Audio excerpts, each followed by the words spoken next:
Vera Simajuntak, pacar Brigadir Nofriansah Yosua Huta Barat alias Brigadir J, menangis saat menceritakan komunikasi dengan kekasihnya sebelum meninggal dunia.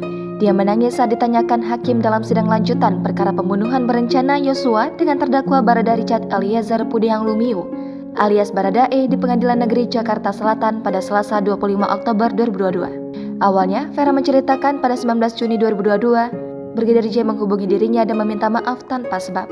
Selanjutnya, pada 21 Juni, Brigadir J dan Vera kembali berkomunikasi melalui video call. Di situ, Brigadir J bercerita kalau sedang mendapat masalah. Mendengar itu, Vera mencoba mendesak Brigadir J untuk menceritakan apa masalah yang tengah dia hadapi.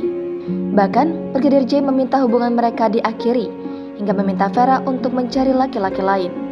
Sebagai informasi, sidang dengan pemeriksaan 12 saksi yang dihadirkan oleh jaksa penuntut umum itu digelar sekitar pukul 9.30 waktu Indonesia Barat di Pengadilan Negeri Jakarta Selatan.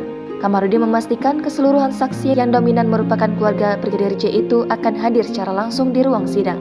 Adapun saksi yang dihadirkan jaksa meliputi pengacara keluarga korban, ayah hingga kekasih mendiang Brigadir J.